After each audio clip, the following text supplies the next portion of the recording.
함께 말씀을 봉독하도록 하겠습니다. 그때 예수께서 안식일을 밀밭 사이로 가실 때 제자들이 시장하여 이삭을 잘라 먹으니 바리새인들이 보고 예수께 말하되 보시오, 당신의 제자들이 안식일에 하지 못할 일을 하나이다. 예수께서 이르시되 다윗이 자기와 그 함께 한 자들이 시장할 때 한 일을 읽지 못하였느냐. 그가 하나님의 전에 들어가서 제사장 외에는 자기나 그 함께 한 자들이 먹어서는 안 되는 진설병을 먹지 아니하였느냐. 또 안식일에 제사장이 성전 안에서 안식을 범하여도 죄가 없음을 너희가 율법에서 읽지 아니하였느냐. 내가 너희에게 이르노니 성전보다 더 큰 이가 여기 있느니라.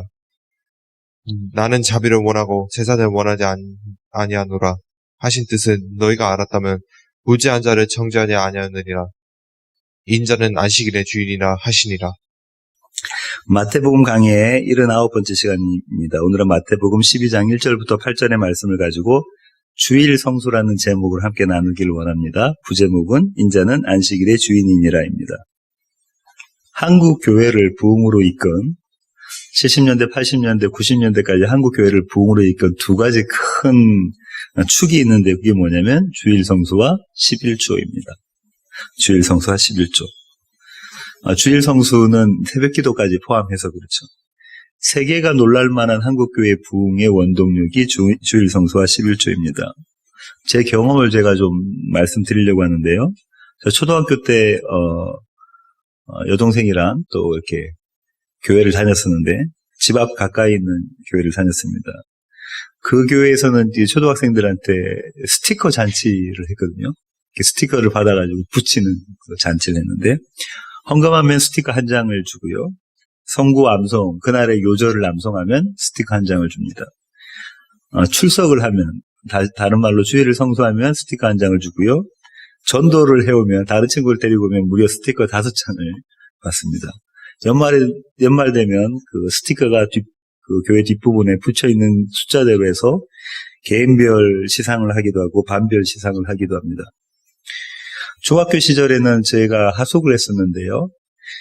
하숙집에 제가 중학교 때 고등학교 형들하고 같이, 중학생은 저 혼자 바뀌었고 고등학생 형들하고 같이 하숙을 했었는데 그 중에 한 형이 반에서 1, 2등 하는 형님이 계셨습니다. 물론 이제 서울대를 합격을 했던 그런 형님인데요. 그 형님은 고신교단의 교회에 출석을 했었습니다. 어느 날 주일날 우리 하숙집 주인 아주머니하고 아저씨가 교회를 다니시고 집사님 네 분이셨는데요. 너무 바쁜 가운데 점심을 준비를 미리 못하시고 짜장면을 배달시키셨습니다. 그때 우리는 하숙집밥보다 집밥보다 짜장면이 훨씬 좋았을 테니까 엄청나게 맛있게 먹었습니다. 곱빼기를 맛있게 먹었는데요. 모든 하숙생들이 여러 명 있었는데 다 맛있게 먹는데 그 형님, 아까 말씀드렸던 서울대에 가시던 그 형님만 금식을 하셨습니다. 그리고 저녁밥 집밥이 나올 때까지 기다렸다가 집밥을 저녁에 드셨죠. 왜 그랬냐면 주일을 성수해야 되기 때문에 밖에서 돈을 주고 사 먹는 건 안 되고 버스 타고 가는 것도 안 되고 그렇기 때문에 그 형님 그렇게 하셨습니다. 대학을 졸업하고 직장 생활을 하다가 기업 컨설팅을 위해서 회사를 차리고 그리고 기업 컨설팅을 막 할 때인데요. 한 기업의 대표께서 해외 출장을 갔다가도 주일 되기 전에 토요일 날 비행기를 타고 돌아오시는 거예요. 그다음에 주일을 지키고 다시 비행기를 타고 그곳으로 출장을 하고 대단한 열심을 가지고 주일을 성수하셨던 분이 계신데요. 그분은 그 교회 안수 집사님이셨고 또 주일학교 교사셨습니다. 하루는 제가 왜 그러시는지 한번 여쭤봤었죠. 그때 그분이 이렇게 말씀하셨습니다. 목사님께서 주일은 본교에서 꼭 섬겨라 라고 말씀을 하셨기 때문에 그랬다고 그렇게 말씀하셨습니다. 오늘 설교는 이 주일 성수와 관련이 있는 내용입니다. 오늘 본문은 마가복음과 누가복음의 또 병행 구절이 나오는데요. 누가복음 6장을 먼저 한번 보실까요? 누가복음 6장입니다. 누가복음 6장 1절부터 5절입니다. 찾으셨으면 제가 한번 읽어보겠습니다. 안식일에 예수께서 밀밭 사이로 지나가실새 제자들이 이삭을 잘라 손으로 비비어 먹으니 어떤 바리새인들이 말하되 어찌하여 안식일에 하지 못할 일을 하느냐.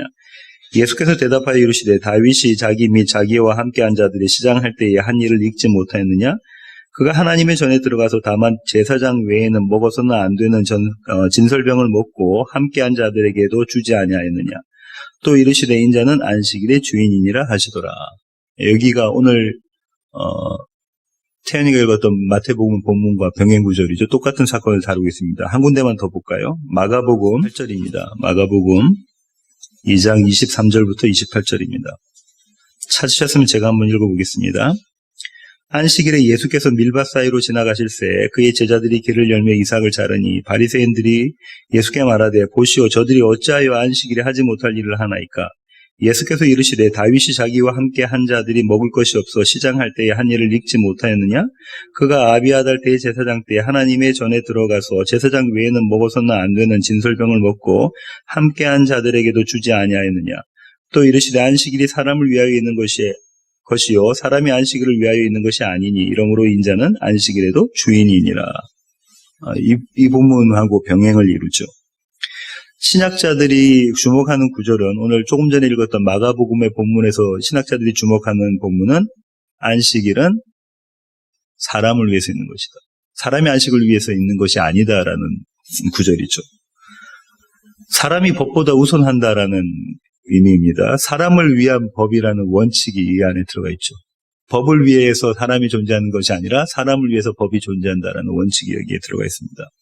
이 원칙은 현대의 모든 국가들이 적용해야 되고 또 적용하고 있는 원칙이기도 합니다.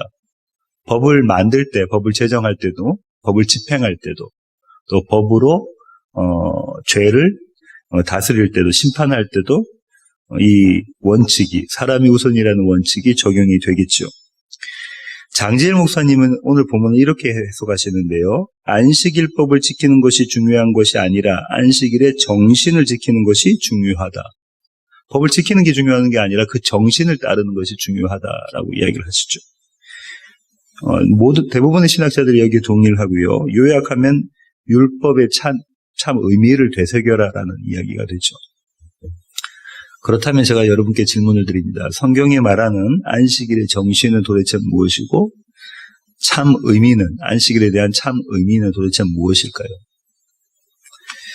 오늘 본문은 그 앞선 구절에 대해서 연속적으로 이어지는 구절인데요. 전 단락을 한번 보겠습니다. 다시 오늘 마태복음 12장으로 가셔서요. 그 앞 구절인 11장 29절 한번 보실까요?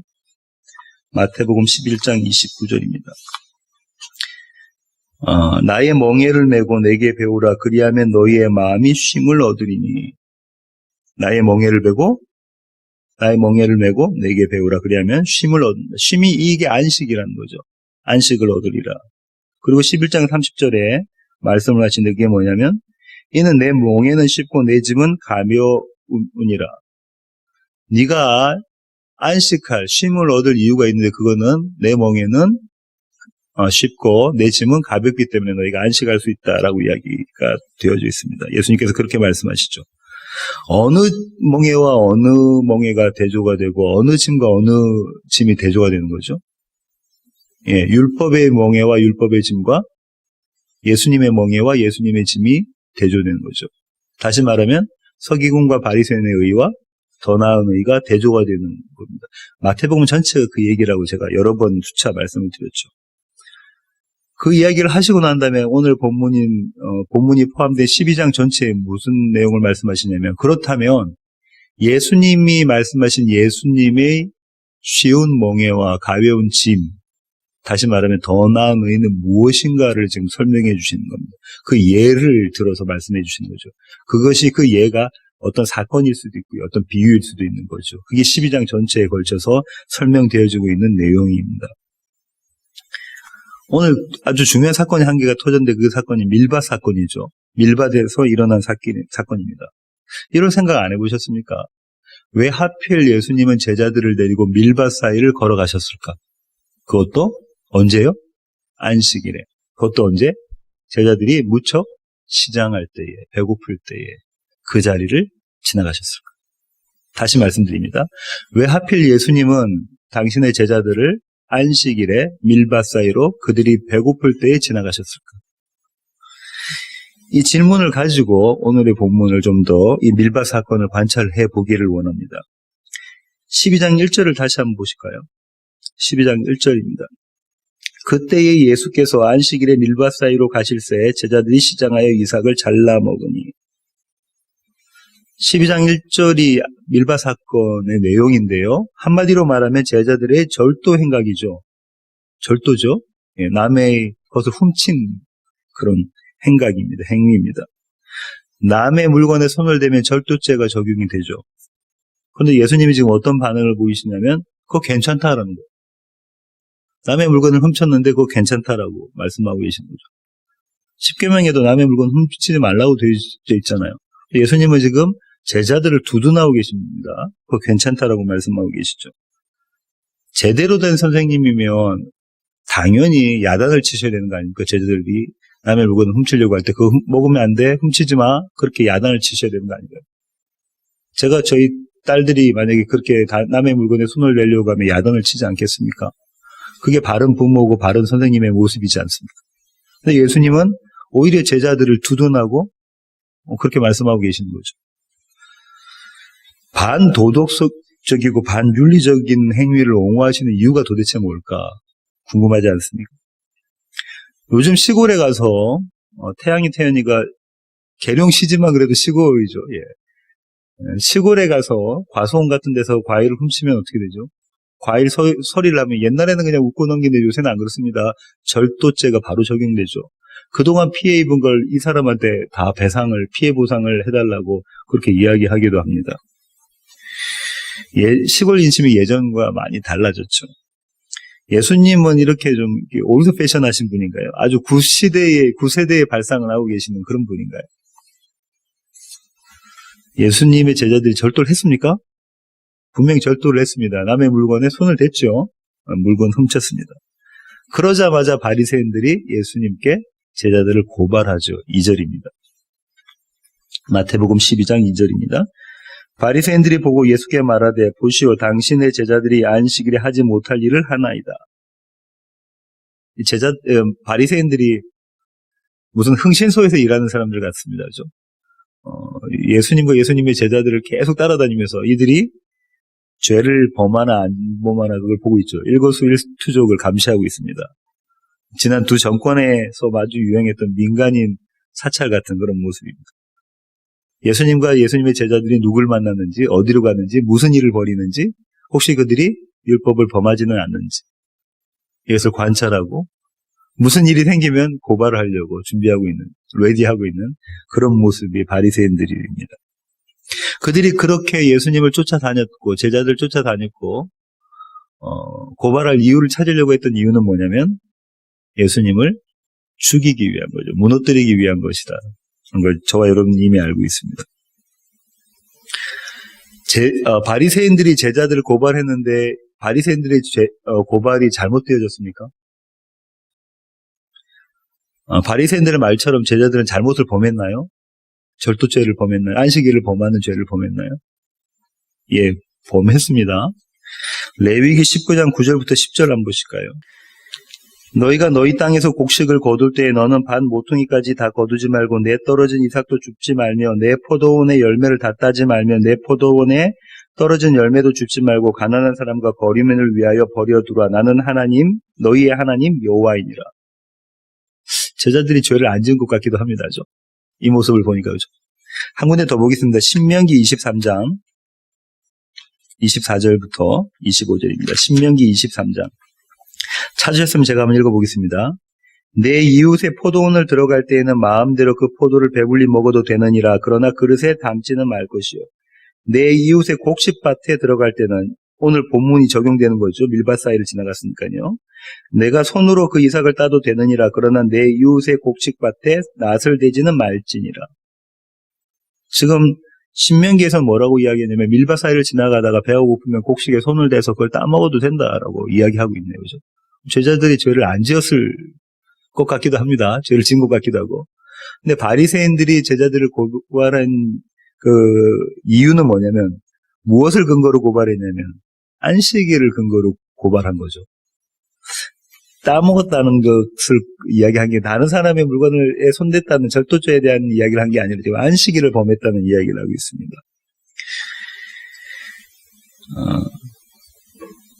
안식일에 대한 규정이 이렇게 아주 명확하게 돼 있지 않기 때문에 안식일은 일을 하지 마 이렇게 정도 돼 있기 때문에 유대 사람들은 그러면 일하지 말라는 게 무엇이 일인가에 대해서 이야기를 해야 되잖아요.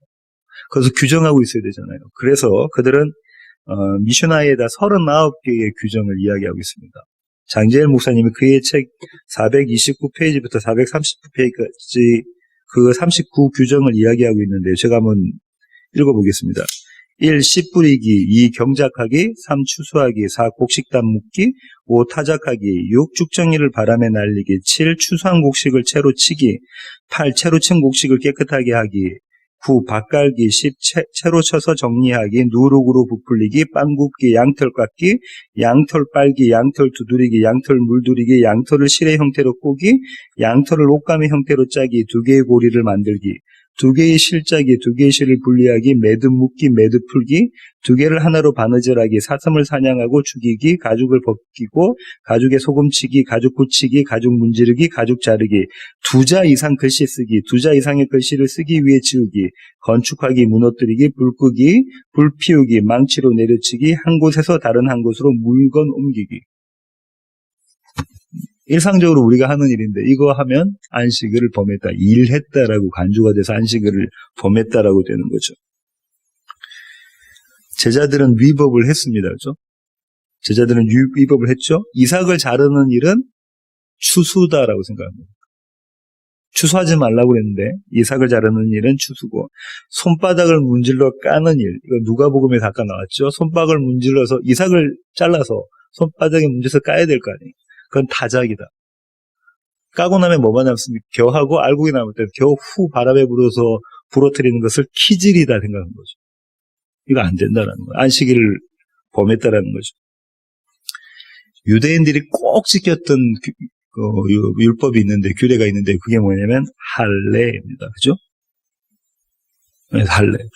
그래서 뭐라고 이야기죠? 이방인들을 저 할례 받지 않은 개 같은 놈들 이렇게 이야기하잖아요. 두 번째가 그들이 붙잡고 있었던 게 뭐냐면 성전 제사입니다. 그들은 성전을 아주 사모하고 성전 제사를 아주 열심을 내고 있었죠. 마지막으로 그들이 꼭 붙잡고 있었던 것이 뭐냐면 안식일을 지키는 겁니다. 성경 곳곳에, 모세오경 곳곳에 안식일에 대한 이야기가 계속해서 나옵니다. 안식일을 지켜라, 안식일을 지켜라.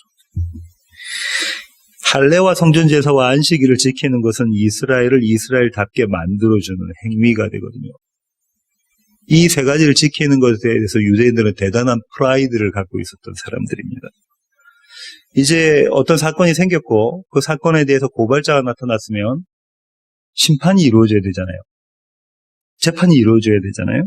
그 재판이 오늘 본문 3절부터 7절입니다. 다시 마태복음 12장으로 가셔서요.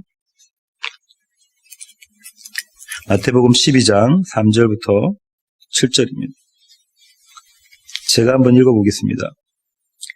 예수께서 이르시되 다윗이 자기와 그와 함께한 자들이 시장할 때에 한 일을 읽지 못하였느냐. 그가 하나님의 전에 들어가서 제사장 외에는 자기나 그 함께한 자들이 먹어서는 안 되는 진설병을 먹지 아니하였느냐. 또 안식일에 제사장들이 성전 안에서 안식을 범하여도 죄가 없음을 너희가 율법에서 읽지 못하였느냐. 내가 너에게 이르노니 성전보다 더 큰 이가 여기 있느니라. 이게 오늘 재판에 대한 이야기인데요. 먼저 뭐라고 하냐면 검사가 구형을 해야 되잖아요. 재판이 있으면. 예. 징역 몇 년입니다. 이렇게. 몇 년을 살게끔 해야 됩니다라고 구형을 해야 되는데 그 구형이 출애굽기에 나옵니다. 출애굽기 31장 12절부터 15절까지 찾으셨으면 제가 한번 읽어보겠습니다. 여호와께서 모세에게 말씀하여 이르시되 너는 이스라엘 자손에게 말하여 이르기를 너희는 나의 안식일을 지키라. 이는 나와 너희 사이에 너희 대대의 표정이니 나는 너희를 거룩하게 하는 여호와인 줄 너희가 알게 합니다. 너희는 안식일을 지킬지니 이는 너희에게 거룩한 날이 됨이니라.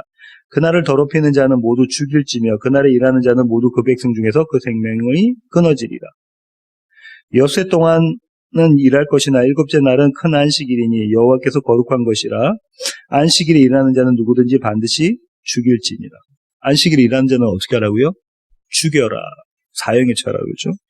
몇 장 더 넘기셔서 출애굽기 35장 2절도 보실까요? 출애굽기 35장 2절입니다. 엿새 동안은 일하고 일곱째 날은 너희를 위한 거룩한 날이니 여호와께 엄숙한 안식일이라. 누구든지 이날에 일하는 자는 어떻게 해라? 죽일지니라. 안식일 일하면 뭐 하라고요? 죽여야 됩니다. 지금 바리새인들은 예수님께 뭐라고 이야기하냐면 당신이 이스라엘의 선생이면 율법의 선생이고 당신이 메시아라고 하는데 자칭 메시아라고 하는데 이 법을 알고 있지 않느냐. 안식일을 당신의 제자들이 어겼으니까 어떻게 하라는 겁니까? 죽여라. 사형 선고를 해라. 이렇게 지금 바리새인들이 예수님께 이야기하죠. 이제 예수님은 자기 제자들의 변론을 하셔야 될 차례입니다. 그래서 변론을 하시는데요. 그랜트 오스본이라는 신학자는 이렇게 이야기합니다. 성전을 섬기던 제사장들이 무죄라면 성전보다 더 큰 일을 섬기는 제자들은 당연히 무죄이다. 그렇잖아요. 성전을 섬기던 제사장들이 죄가 없다고 했으니까 아까 예수님께서 하신 말씀에 성전보다 더 큰 일이라고 예수님이 자신을 말씀하셨으니까 성전보다 더 큰 일, 예수님을 제자들이 옆에 따라다니면서 섬기고 있잖아요. 그러니까 제자들은 무죄다. 이렇게 오스본이라는 신학자는 이야기를 했습니다. 조금 더 이건 조금 이렇게 해석이 좀 이렇게 좀 부족하고요. 좀 더 깊이 있는 해석을 한다면 이렇습니다. 예수님의 제자들이 죄 없다라는 것을 증명하시는데 두 가지 논리를 사용하시거든요. 그 첫 번째 논리가 뭐냐면 다윗보다 큰 이가 여기 있다라는 겁니다. 다윗보다 큰 이가 여기 있다. 오늘 성경엔 구체적으로는 이야기가 안 나와 있지만 문맥상에서 우리가 알 수 있는 것은 다윗보다 큰 사람이 큰 이가 여기 있다라는 거죠. 사무엘상 21장 1절부터 6절입니다.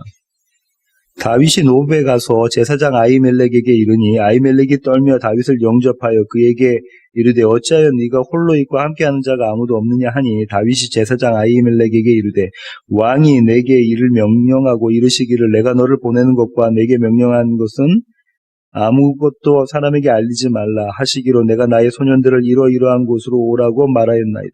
이제 당신의 수중에 무엇이 있나이까? 떡 5덩이나 무엇이나 있는 대로 내 손에 주소서 하니 제사장이 다윗에게 대답하여 이르되 보통 떡은 내 수중에 없으나 거룩한 떡은 있나니 그 소년들이 여자를 가까이만 하지 아니하였으면 주리라 하는지라. 다윗이 제사장에게 대답하여 이르되 우리가 참으로 3일 동안이나 여자를 가까이 하지 아니하였나이다. 내가 떠난 길이 보통 여행이라도 소년들의 그릇이 성결하겠거든 하물며 오늘 그들의 그릇이 성결하지 아니하겠나이까 하매 제사장이 그 거룩한 떡을 주었으니 거기는 진설병 곧 여호와 앞에서 물려낸 떡밖에 없었음이라. 이 떡은 더운 떡을 드리는 날에 물려낸 것이더라.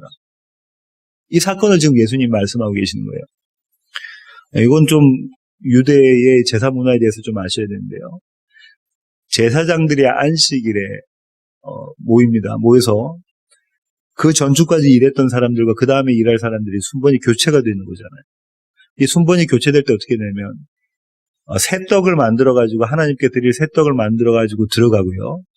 옛날에 있는 떡과 새 떡이 있는 떡을 바꿉니다. 이게 비어져 있는 시간이 있으면 안 되는 거예요. 이렇게 순간적으로 그렇게 딱 바꾸고 옛날에 있는 떡은 갖고 나와서 제사장들이 모여서 그러니까 순번이 바뀌는 제사장들과 그 전에 제사장들이 함께 모여서 그 떡을 먹어요. 제사장들만 먹을 수 있는 떡입니다. 그죠? 근데 지금 뭐라고 했냐면 다윗이 성전에 들어가서 제사장 보고 떡 좀 주세요 하니까는 그냥 일반적으로 먹는 떡은 없고 하나님께 올렸던 제사장들만 먹는 떡이 있다라고 이야기하고 다윗이 그 떡을 가지고 갑니다. 이거는 율법에 어긋난 거잖아요. 근데 제사장이 그 떡을 줘요. 제사장이 그 떡을 줍니다. 그 떡을 준 제사장의 결말이 어떻게 되느냐면 선한 일을 했잖아요. 결말이 어떻게 되는가 한번 보시겠습니까? 사무엘상 22장 한 장 넘기셔서 22장 11절부터 19절입니다. 11절 한번 제가 읽어볼게요. 왕이 사람을 보내어 아히두베 아들 제사장 아히멜렉과 그의 아버지의 온 집 곧 노베에 있는 제사장들을 부르매 그들이 다 왕께 이른지라. 사울이죠. 16절부터 다시 볼게요. 사울 왕이 이르되 아히멜렉아 네가 반드시 죽을 것이요 너와 내 아비의 온 집도 그러하리라 하고 왕이 좌우의 호위병에게 이르되 돌아가서 여호와의 제사장들을 죽이라. 그들도 다윗과 협력하였고 또 그들이 다윗이 도망한 것을 알고도 내게 알리지 아니하였음이니라. 하나 왕의 신하들이 손을 들어 여호와의 제사장들 죽이기를 싫어한지라. 왕이 도에게 이르되 너는 돌아가서 제사장들을 죽이라 하며 애굽 사람 도에게 돌아가서 제사장들을 쳐서 그날에 세마포 에봇 입은 자 85명을 죽였고 제사장들의 성읍 노베 남녀와 아이들과 젖 먹는 자들과 소와 나귀와 양을 칼로 쳤더라. 대단히 끔찍한 살인 사건이 일어나잖아요. 처형이 일어나잖아요. 사울이 뭐라고 이야기냐면 다윗이 도망가는데 누가 협력했다는 겁니까? 아히멜렉과 제사장들이 협력했습니까? 그들 강글이 다 죽여버려 있겠죠. 그리고 그들만 죽이는 게 아니라 그 제사장들의 성읍에 있는 젖먹이 아이들까지도 다 죽여버려요. 사울이 이렇게 얘기합니다. 이스라엘 사람들이 죽이기를 겁이 나죠. 제사장인데. 안 하니까 누구를 시킵니까? 이방인을 시켜서 다 죽여버리게 만들죠. 안식일을 지키면 어떻게 된다고요? 죽게 됩니다. 안식일을 지키면 죽게 되는 거잖아요. 아히멜렉이란 제사장은 다윗에게 선한 걸 베풀었는데 죽게 되는 그림이 그려져 있는 거죠. 이게 첫 번째 논리 제공하신 겁니다. 바리새인에게 예수님께서 첫 번째 논리로 제공하신 겁니다. 다윗보다 큰 이가 여기 있다. 그들이 무죄했다면 그들이 무죄는 그들이 죽은 거죠. 지금 무슨 이야기를 하고 있는 거냐면 그들이 죽은 모습은 나는 죽은 모습입니다. 나는 죽은 모습이죠. 두 번째로 예수님께서 바리새인에게 그분의 제자들을 변론하시면서 내세우신 논리는 뭐냐면 성전보다 더 큰 이가 여기 있다라는 거거든요. 민수기 28장 9절부터 10절 한번 보시겠습니다. 민수기 28장 9절부터 10절입니다. 안식일에는 1년 되고 흠없는 수장 2마리와 고운 가루 10분의 2의 기름 섞은 소재와 그 전제를 드릴 것이니라. 이는 상번제와 그 전제 외에 매 안식일의 번제니라. 안식일에 지금 뭐 하고 있습니까? 제사장들이 일하고 있죠. 그죠? 학자들은 이렇게 이야기합니다. 안식일에는 제사장들이 더 바빴다고 하는 거죠. 더 많은 일을 했다는 거죠. 왜냐하면 아까 이야기한 것처럼 진설병도 바꿔야 되고 하나님 전에 들어갈 진설병도 바꿔야 되고 제사도 더 많이 지내고 안식일이 쉬어야 되는데 더 바빴다고 이야기하고 있는 겁니다. 주님께서 성전보다 더 큰 이가 있다는 말씀은 참 성전이신 분이 누구라는 거냐면 예수 그리스도 당신이시라는 말씀을 하고 계시는 거잖아요. 요한복음 2장 13절부터 23절 보실까요? 요한복음 2장 13절부터 23절까지 한번 보시겠습니다. 찾으셨으면 제가 한번 읽어보겠습니다. 유대인의 6월절에 가까운지라 예수께서 예루살렘으로 올라가셨더니 성전 안에서 소와 양과 비둘기 파는 사람들과 돈 바꾸는 사람들이 앉아있는 것을 보시고 노끈으로 채찍을 만드사 양이나 소를 다 성전에서 내쫓으시고 돈 바꾸는 사람들의 돈을 쏟으시며 상을 엎으시고 비둘기 파는 사람들에게 이르시되 이것을 여기서 가져가라. 내 아버지의 집으로 장사하는 집을 만들지 말라 하시니 제자들이 성경 말씀에 주의 전을 사모하는 열심히 나를 삼키리라 한 것을 기억하더라. 이에 유대인들이 대답하여 예수께 말하기를 네가 이런 일을 행하니 무슨 표적을 우리에게 보이겠느냐. 예수께서 대답하여 이르시되 너희가 이 성전을 헐라 내가 사흘 동안에 일으키리라. 유대인들이 이르되 이 성전을 46년 동안에 지었거늘 네가 3일 동안에 일으키겠느냐 하더라. 그러나 예수는 성전된 자기 육체를 가리켜 말씀하신 것이라. 죽은 자 가운데서 살아나신 후에야 제자들이 이 말씀을 기억하고 성경과 예수께서 하신 말씀을 믿었더라. 지금 예수님은 참 성전을 누구라고 말씀하고 계시죠? 예수님 자신이라고 말씀하시고요. 성전을 헐라라는 의미는 눈에 보이는 성전을 헐라라는 의미는 예수가 십자가에 달려 죽으시는 것에 대한 말씀을 하시고요. 다시 세우리라는 것 3일 만에 부활해서 일어나실 것에 대한 말씀을 하고 계시는 것이죠. 참 성전을 위해서 일한다는 건 뭐냐면요. 십자가를 지는 거죠. 참 성전을 위해서 일한다는 것은 십자가를 지는 것이고 안식일을 지키시기 위해서 예수님은 죽으셨습니다. 십자가에 매달려 죽으셨죠. 이 두 논리를 제공합니다. 겉으로는 일어난 두 사건을 보고 예수님께서 말씀하고 계신 거지만 이면적으로는 행간으로는 이 두 사건에 대해서 말씀하시면서 뭘 말씀하시는 거냐면 안식일을 지킨다는 것은 사망이다라는 말씀하고 계시는 거예요. 십자가다라고 말씀하고 계시는 거예요. 십자가를 지는 것만이 안식일을 지키는 것이다라고 이야기하고 계시는 거죠. 변호사셨던 예수님께서 예수님의 제자들을 변론하시고 난 다음에 그분이 다시 판결을 내리십니다. 재판장의 역할도 하시는데요. 오늘 본문이 마태복음 12장 7절입니다. 마태복음 12장 7절입니다. 찾으셨으면 제가 한번 읽어보겠습니다. 나는 자비를 원하고 제사를 원하지 아니하노라 하신 뜻을 너희가 알았더라면 무죄한 자를 정죄하지 아니하였으리라. 예수님께서 뭐라고 말씀하시냐면 피고인으로 고발되어져 있는 그죠? 예. 제자들에게 뭘 선고하시냐면 어떤 판결을 선고하시냐면 그들은 무죄다라고 이야기하시고요. 오히려 그들을 고발했던 그들을 기소했던 검사 역할을 했던 바리새인들이 너희가 무고죄한 거다. 죄 없는 자를 고발한 것이다. 이렇게 이야기하고 계시죠. 그러면서 그 무죄 판결에 대한 근거를 제시하시는 것이 뭐냐면 나는 자비를 원하고 제사를 원하지 아니하노라 하신 뜻을 너희가 알았더라면 바리새인들은 율법에 정통한 자들이죠. 이 호사야에 있는 말씀이라는 걸 대번에 알았을 텐데 너희가 그 참 의미를 알았더라면 네가 이렇게 고발하지 않았을 거야 라는 말씀을 하고 계시는 거죠. 호세아 6장 4절부터 6절 한번 보실까요? 호세아 제가 한번 읽어보겠습니다. 에브라임아 이스라엘 말하죠. 내가 내게 어떻게 하랴 유다야 이스라엘입니다. 내가 내게 어떻게 하랴 너희의 인애가 아침 구름이나 쉬 없어지는 이슬 같도다. 그러므로 내가 선지자들로 그들을 치고 내 입의 말로 그들을 죽여놓으니 내 심판은 빛처럼 나오느니라.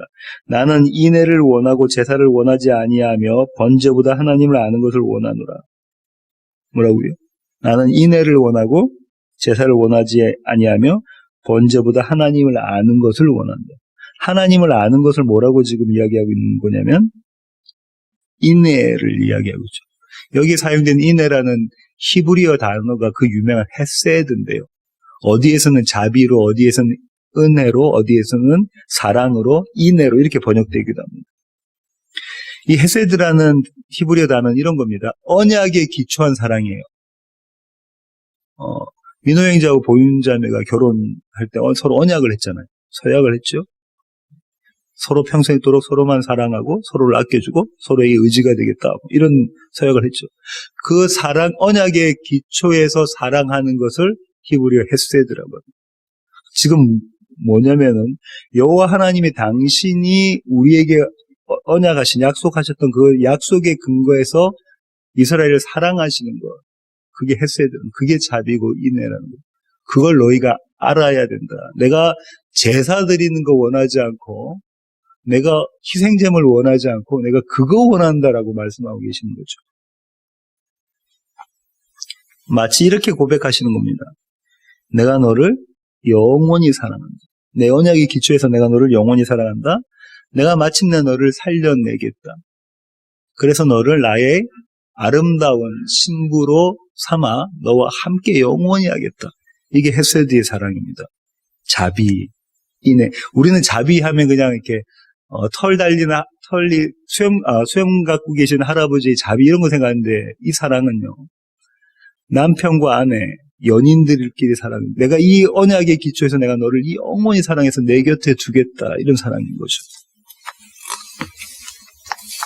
예수님께서 지금 그 말씀을 하시면서 안식일에 대해서 쭉 이야기하시면서 이 호세아서에 있는 이 말씀을 끄지고 오신 거예요. 너희가 이거 알고 있니? 안식일의 의미를 너희가 정말 알고 있니? 그러면서 그분은 안식일이라는 건 이런 거야 라고 종지부, 마침표를 딱 찍어주시죠. 그래서 율법의 완성이 되십니다. 율법의 완성이 되세요. 너희들은 이거 모르잖아.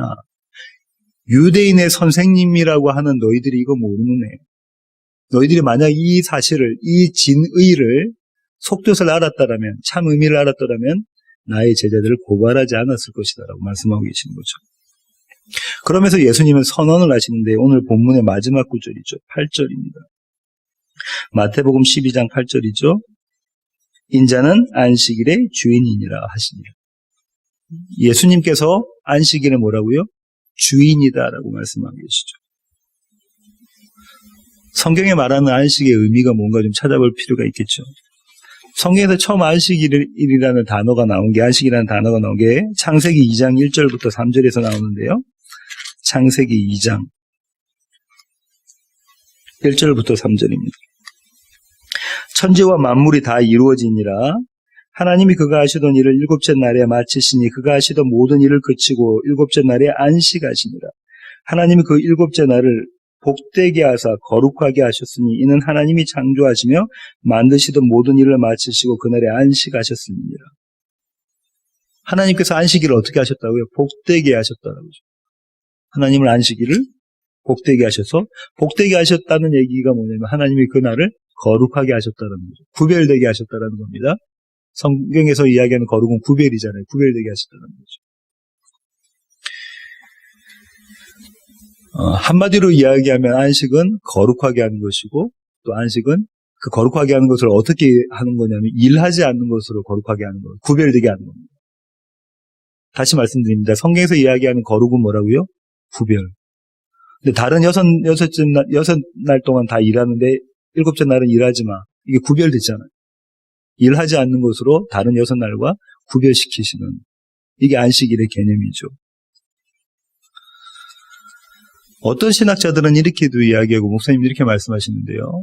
하나님께서 우리에게 안식일을 주셨다는 이야기는 우리에게 쉼을 허락하신 것인데, 이 육신의 쉼, 이 땅에 살아가면서 7일 중에 한 주간 중에 하루는 꼭 쉬어야 우리가 일을 할 수 있으니까 하루를 꼭 쉬어라, 이렇게 말씀하시는, 아주 겉 이야기만 하시는 거고요. 그거보다 훨씬 깊은 뜻이 여기에 담겨져 있죠. 안식일은 이렇게 창세기에 등장하고 난 다음에 하나님께서는 모세에게 안식일에 대한 규례를 주십니다. 출애굽기 20장 8절부터 11절 한번 보실까요? 찾으셨으면 제가 한번 읽어보겠습니다.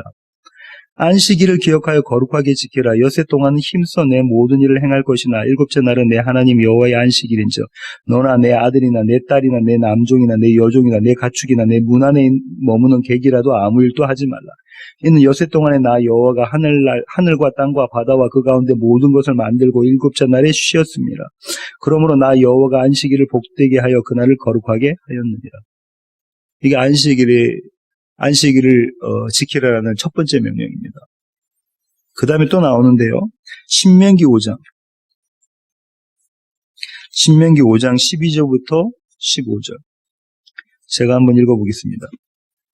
내 하나님 여호와가 내게 명령한 대로 안식일을 지켜 거룩하게 하라. 엿새 동안은 힘써 내 모든 일을 행할 것이나 일곱째 날은 내 하나님 여호와의 안식일인즉 너나 내 아들이나 내 딸이나 내 남종이나 내 여종이나 내 소나 내 낙이나 내 모든 가축이나 내 문 안에 유하는 객이라도 아무 일도 하지 못하게 하고 내 남종이나 내 여종에게 너같이 안식하게 할지니라. 너는 기억하라. 내가 애굽 땅에서 종이 되었더니 내 하나님 여호와가 강한 손과 편팔로 거기서 너를 인도하여 내었나니 그러므로 내 하나님 여호와가 내게 명령하여 안식일을 지키게 하느니라. 이 두 가지가 안식일에 대한 아주 정확한 메시지거든요. 이 두 가지의 내용이 공통적으로 이야기하고 있는 게 뭐냐면 안식일을 거룩하게 하라는 거죠. 안식일을 지키는 것으로 너희가 거룩하게 된다는 얘기고요. 그 안식일을 지킨다는 게 뭡니까? 뭘 하지 말라고 그러죠? 일하지 말라고 하죠. 근데 이 출애굽기에 있는 말씀과 신명기에 있는 말씀이 차이점이 있습니다. 읽으시면서 구별을 하셨을지 모르겠는데요. 출애굽기에 있는 말씀은 뭐라고 말씀하고 있냐면 기억하라. 무엇을? 창조의 하나님을 기억하라고 하시고요. 신명기에 있는 말씀은 기억하라. 누구를? 출애굽시킴. 너희를 애굽에서 출애굽시킨 바로의 손에서 구원해낸 그 하나님을 기억하라고 하십니다. 안식일에 지금 연관돼서 한 가지는 창조에 대한 얘기고 한 가지는 구원에 대한 얘기를 하고 있죠. 그 두 개가 그러면 같은 이야기라는 겁니다. 그죠? 하나님께서 이 땅을 창조하신 목적은 구원, 저와 여러분의 이스라엘의 구원에 있다는 이야기를 하고 계시는 거죠. 너희는 안식일에 이걸 기억하라는 겁니다. 안식일의 목적이 뭐냐고요? 안식일에 쉬어라 는 그 목적이 뭐냐면 창조의 하나님, 구원의 하나님, 그분을 기억하라는 겁니다. 이 안식일의 의미를 아는 자들을 제가 한번 소개해 볼게요. 이사야 56장 1절부터 9절입니다. 찾았으면 제가 한번 읽어보겠습니다. 여호와께서 이와 같이 말씀하시기를 너희는 정의를 지키며 의를 행하라. 이는 나의 구원이 가까이 왔고 나의 공의가 나타날 것임이라 하셨도다.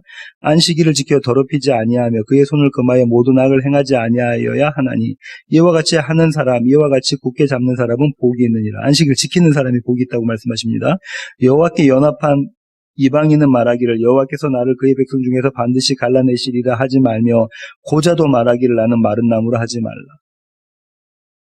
여호와께서 이와 같이 말씀하시기를 나의 안식일을 지키며 내가 기뻐하는 일을 선택하며 나의 언약을 굳게 잡는 고자들에게는 내가 내 집에서 내 성 안에서 아들이나 딸보다 나은 기념물과 이름을 그들에게 주며 영원한 이름을 주어 끊어지지 아니하게 할 것이며 또 여호와와 연합하여 그를 섬기며 여호와의 이름을 사랑하며 그의 종이 되며 안식일을 지켜 더럽히지 아니하며 나의 언약을 굳게 지키는 이방인마다 내가 곧 그들을 나의 성산으로 인도하여 기도하는 내 집에서 그들을 기쁘게 할 것이며 그들의 번제와 희생을 나의 제단에서 기꺼이 받게 되리니 이는 내 집은 만민이 기도하는 집이라 일컬음이 될 것이라.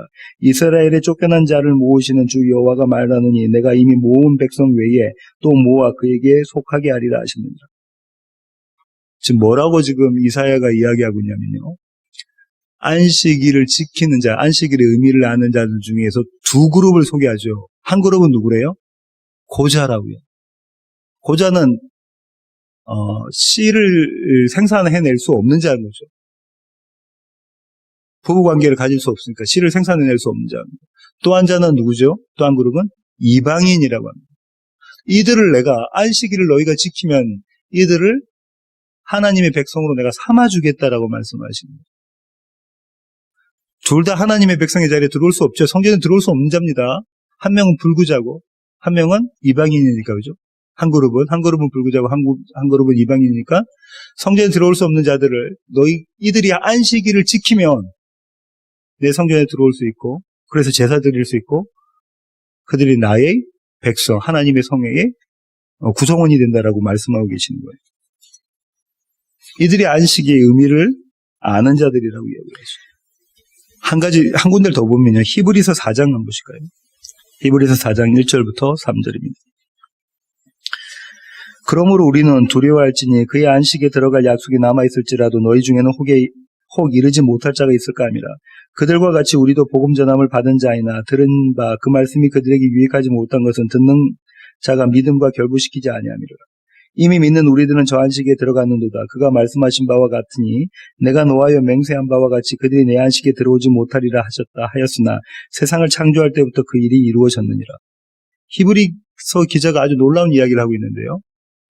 복음을 받은 자들 중에서 안식에 참여하지 못하는 자들이 있다. 그들은 그 복음을 거부했다라고 이야기하는데요. 그 이유가 뭐라고 하죠? 그 이유가 세상을 창조할 때부터 이미 그 일이 다 이루어져 버렸다라고 이야기하고 있습니다. 세상을 창조할 때부터 안식일을 지키는 자들이 이미 정해져 있고 그들이 그렇게 안식일을 지키게 되어져 있다라고 이야기하고 계시죠. 지금까지 제가 안식일에 대해서 계속 이야기하고 있는데요. 하나님은 안식일에 쉬셨나요?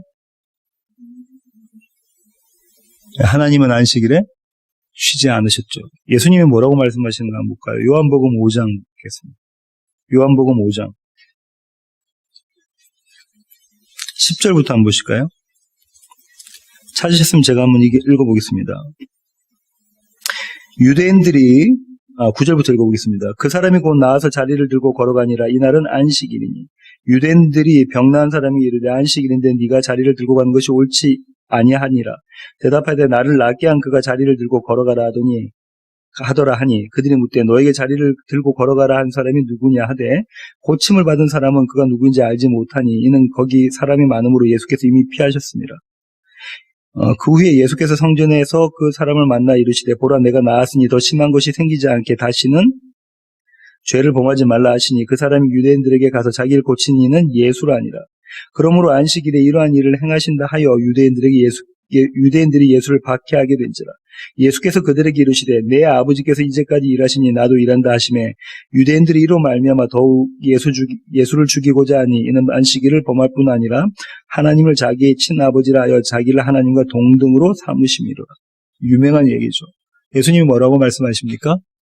아버지가 일하니까 나도 일한다. 바리새인들이 묻죠. 네가 안식일에 왜 일해? 안식일에 일하면 너 죽어야 되는데? 그러니까는 예수님이 말씀하시죠. 내 아버지께서 일하시니까 내가 안식일에 일한다. 그 이유로 이스라엘 백성들이 서기관과 바리새인과 대제사장들이 예수님을 죽이려고 하죠. 왜요? 신성모독죄라고 해요. 나는 하나님이다라고 말씀하셨기 때문에 그렇습니다. 하나님의 일하심으로 쉼을 얻는 게 안식입니다. 우리가 일하는 게 아니라 하나님의 일하심으로 우리는 그냥 공짜로 프리로 쉼을 얻는 거, 그게 안식일의 의미라는 거죠. 그걸 깨달아 알라고 하는 겁니다. 그래서 창조의 하나님, 구원의 하나님, 너희는 털끝만큼도 손대지 않은 그 일을 행하신 하나님의 일하심으로 너희가 안식을 얻는다, 네가 쉼을 얻는다, 그 말씀을 가르쳐 주시려고 안식일을 거룩히 지켜라라고 말씀하고 계시는 거죠. 그 일이 어디에서 일어났습니까? 십자가에서. 하나님의 헤세드가 일어난 자리가 십자가입니다. 안식을 통해서 쉼을 얻은 자들을 제가 좀 설명을 드리겠는데, 원래 찾기는 네 군데를 찾는데 시간이 많이 가서 적어놓기만 하십시오. 마가복음 3장 1절부터 6절, 누가복음 13장 10절부터 17절, 이 두 군데를 보시면 한쪽 손 마른 자고 한쪽은 18년 된 병자가 있는 거예요. 요한복음 5장 1절부터 9절, 38년 된 병자죠. 베데스다 못에 있었던 이들을 모두 예수님께서는 안식일날 고쳐주셨는데요. 마지막 한 군데만 볼까요?